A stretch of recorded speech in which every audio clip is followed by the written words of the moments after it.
Good morning student. बेटा आज हम लोग जो है आगे का देखेंगे, ठीक है ना। अभी हम लोगों ने देखा कि अभी हम लोगों ने मात्राओं को देखा। आज हम इन्हीं मात्राओं को थोड़ा और विस्तार से देखेंगे कि स्वर में कुछ मात्राएं कैसे लगाई जाती हैं या व्यंजन में लगाकर कैसे शब्द बनाए जाते हैं, ठीक है ना। स्वरों को स्वतंत्र या मूल रूप में प्रयोग किया जा सकता है। स्वरों को मतलब ये कि इसमें व्यंजन की सहायता लेने की आवश्यकता नहीं है। तो कुछ शब्द ऐसे हैं जिसमें बगैर व्यंजन की सहायता के लिए भी सिर्फ स्वर से शब्द बनाए जा सकते हैं। फॉर एग्जाम्पल आओ, आई, आइए। ओके, अगला है हमारा अस्वर प्रत्येक व्यंजन में निहित होता है। निहित का मतलब सम्मिलित होता है, शामिल होता है। इसकी अलग से कोई मात्रा नहीं होती है, ठीक है ना। जैसे कि फॉर एग्जाम्पल हमारा क्या हो गया, क, ख, ग से लेकर ज्ञानी तक जब हम लिखते हैं तो उसमें आप अगर उच्चारण करेंगे तो उसमें क्या होता है, ज्ञ।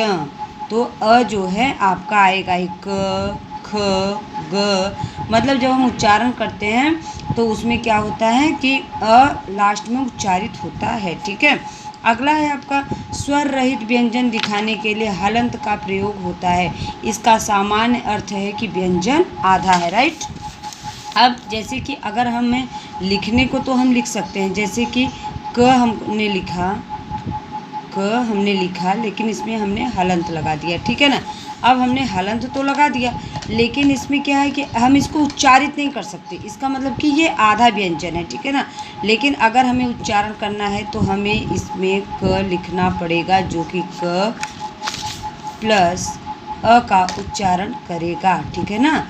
मिला के इसकी अलग से मात्रा नहीं होगी लेकिन ये उच्चारण में क आएगा। लेकिन अगर ये हलंत वाला हम इस्तेमाल करेंगे तो मतलब ये है कि व्यंजन आधा है। और आधा उच्चारण का मतलब ये होता है कि हम जैसे फॉर एग्जांपल आप लोग लिखिए विद्यार्थी, ठीक है ना। विद्यार्थी में क्या होता है, विद्या, इसमें हलंत लग गया,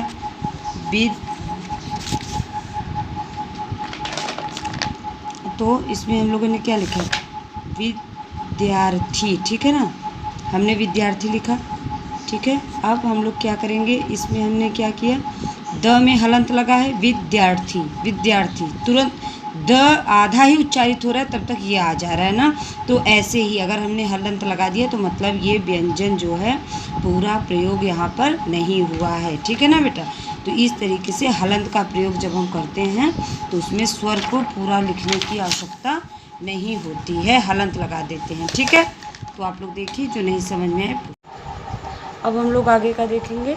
तो ये जो स्वर का री होता है, ठीक है ना, जो ये स्वर का री होता है इसका उच्चारण किस तरीके से होता है, जब हम व्यंजन का र लगाते हैं और स्वर का छोटी की मात्रा लगाते हैं तो उसका उच्चारण भी री ही होता है। इन दोनों का उच्चारण एक ही होता है, ओके। री की मात्रा प्राय वर्णों के पैरों के नीचे लगाई जाती है, ठीक है।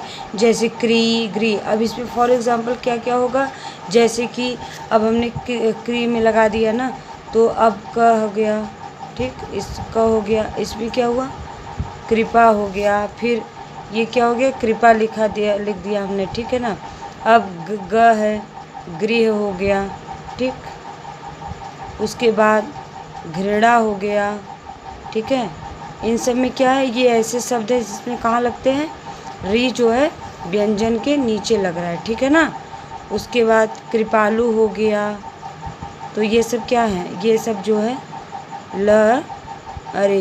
इसके व्यंजन के पैरों के नीचे री की मात्रा लगती है, ओके। इसी तरीके से हमारा र है। अब र का क्या है कि अब अगला हम लोग र का देखेंगे कि र के साथ ऊ और बड़ा ऊ की मात्रा उसके ऊपर नीचे नहीं बल्कि र के पेट में लगाई जाती है, इस प्रकार से। तो जैसे कि अब ये र का हो गया लेकिन हम पहचानेंगे कैसे कि र के पेट में ही दोनों लग रहे हैं और दोनों ही एक साइड जा रहे हैं। तो हम पहचानेंगे कैसे कि बड़ा ऊ कौन सा है और छोटा ऊ कौन सा है। तो इसके लिए हमारे एग्जाम्पल हम लोग कैसे समझेंगे, जैसे कि ये जो है ये हमने र लिख दिया। अब हमें अगर छोटा ऊ लगाना है तो हम ऐसे लगाएंगे, राइट। और अगर हमें बड़ा ऊ लगाना है तो हम इसको थोड़ा सा इसमें सर्कल बनाएंगे, डंडे से छुआते हुए इसको ऐसे करेंगे। तो ये कौन सा हो गया, ये हमारा बड़ा ऊ हो गया, ठीक है ना। ये बड़ा ऊ हो गया र के पेट में, और ये छोटा ऊ हो गया, ठीक है ना बेटा। अब इसका फॉर एग्जांपल जैसे क्या क्या बना सकते हैं, जैसे इस तरह से हो गया रुपया, रूप, ये इस तरह से छोटे रस से जो है रूप हो गया, रुकना हो गया, रुद्राक्ष हो गया, रुपया हो गया, ठीक है। अब इधर र से क्या हो गया, रुख हो गया, रूप हो गया, रुमाल हो गया, ये सब इनके उदाहरण है। तो बड़ा ऊ और छोटा ऊ र में किस तरीके से लगाया जाता है ये आप लोग देख लीजिए, ठीक है ना बेटा। फिर आप लोग देखिए जो दिक्कत हो रही है उसको पूछिए।